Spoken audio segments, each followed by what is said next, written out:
نبی کریم علیہ الصلوۃ والسلام نے ارشاد فرمایا کہ مومن کی مثال اونٹ کی طرح ہے، اور اونٹ کی نکیل اس کے مالک کے ہاتھ میں ہوتی ہے، پھر مالک جدھر چاہے اس کو کھینچ کے لے کے جا سکتا ہے، بے مہارا اونٹ کسی کا نہیں ہوتا۔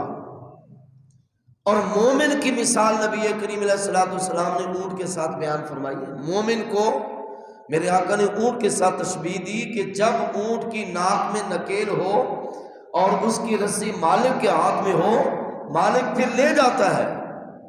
جب مالک کے ہاتھ میں نکیل والی رسی ہوگی، مالک کھینچ کے کہے گا کہ عورت کو پردہ کرنا لازم ہے، عورت پردہ کرے گی۔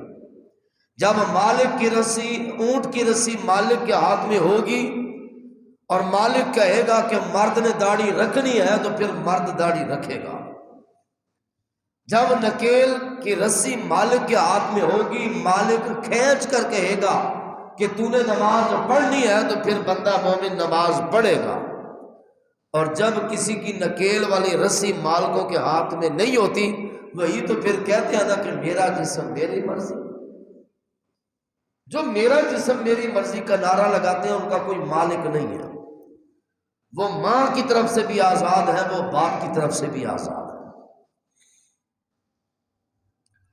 اور یہ کائنات کے اندر اس زمانے کی سب سے بڑی جہالت ہے، جو نعرہ لگایا جاتا ہے میرا جسم میری مرضی، اس دور کی سب سے بڑی جہالت ہے۔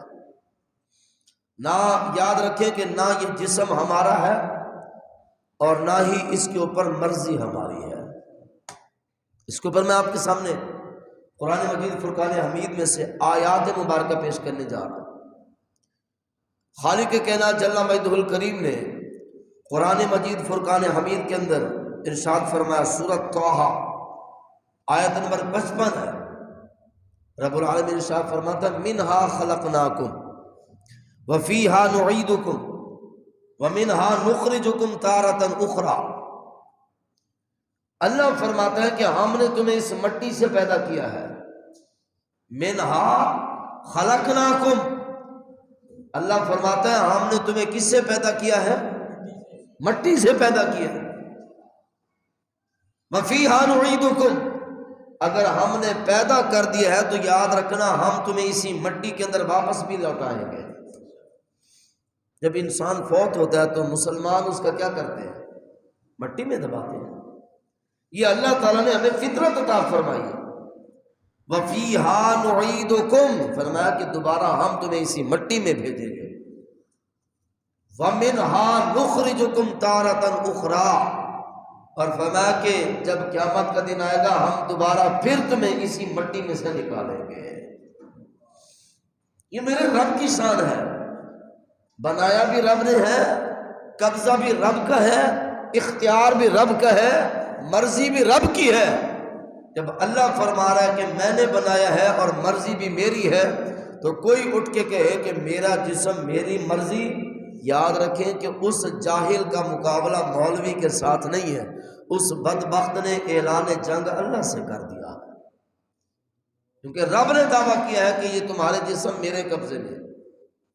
ایک اور آیت مبارکہ سنیے، قرآن مجید فرقان حمید کے اندر خالق کائنات ارشاد فرماتا ہے، ان اللہ اشتری من المؤمنین انفسهم واموالهم بان لهم الجنہ۔ ترجمہ سماعت فرمائیے، اللہ فرماتا ہے کہ اللہ تعالیٰ نے مومنوں سے خرید لیا ہے ان کی جانوں کو۔ یہ ہمارے جو جسم ہے نا، ہم یہ بیچ چکے ہوئے ہیں، ان کا سودا ہو چکا ہے، یہ ہمارے جسم بک چکے ہیں، شرط یہ ہے کہ بندہ مومن ہو۔ ہمارے جسموں کا سودا ہو چکا ہے، چاہے عورت ہو یا مرد ہو، بچی ہو بچہ ہو، بوڑھا ہو جوان ہو، آپ کے اور ہمارے جسم بک چکے ہیں، سودا ہو چکا ہوا ہے۔ خریدا کس نے ہے؟ خریدنے والا اللہ تعالیٰ ہے، قرآن مجید گواہ ہے۔ تو میں ان اللہ اشتری من المؤمنین انفسهم، فرمایا اللہ تعالیٰ نے مومنوں سے ان کی جانوں کو خرید لیا ہے۔ کیسے مزے کی بات ہے، بنایا اللہ نے اور ہمیں دیا، ہمیں دے کے پھر اللہ نے فرمایا مجھے بیچ دو۔ یہ میرے رب کی کرم نوازی ہے، رب نے بنا کر ہمیں عطا فرما کے پھر سودا کیا، پھر ہمیں اس کی قیمت دے کر اللہ نے ہمارے جسموں کا سودا کر کے خرید لیا۔ جب سودا ہوتا ہے، قیمت طے ہوتی ہے، تو جو قیمت طے ہوتی ہے وہ کوئی نہ کوئی وجود ہوتا ہے۔ کوئی بھی چیز خریدی جائے اس کی قیمت کوئی نہ کوئی چیز بنتی ہے۔ یا اللہ ہمارے جسموں کی قیمت کیا ہے؟ فَإِنَّ اللَّهَ اشْتَرَىٰ مِنَ الْمُؤْمِنِينَ أَنفُسَهُمْ وَأَمْوَالَهُمْ، اور خالی بات جسموں کی نہیں ہے، ہماری بوجھیوں میں جو پیسہ ہوتا ہے وہ بھی اللہ کا ہے، گھروں میں جو دولت ہے وہ بھی اللہ کی ہے، بینکوں میں بیلنس جمع کر رکھا ہے وہ بھی اللہ کا ہے، ہمارے گھر بھی اللہ کے ہیں، مال بھی اللہ کے ہیں، جو بھی اسباب ہیں سب اللہ کے ہیں، سب کچھ اللہ نے دیا ہے۔ لیکن مزے کی بات ہے، دینے کے بعد اللہ نے پھر واپس خریدا ہے، مفت میں نہیں لیا اللہ تعالیٰ، اللہ نے واپس خریدا ہے۔ جب یہ سب کچھ اللہ نے خرید لیا تو بدلے میں کیا عطا فرمایا؟ ہمارے جسم کی قیمت کیا ہے؟ ہمارے جسم کی قیمت کیا ہے؟ اللہ تعالیٰ ارشاد فرماتا ہے بِأَنَّ لَهُمُ الْجَنَّةَ، میں نے تمہارے جسموں اور تمہارے مالوں کے بدلے میں تمہیں جنت دے دی ہے۔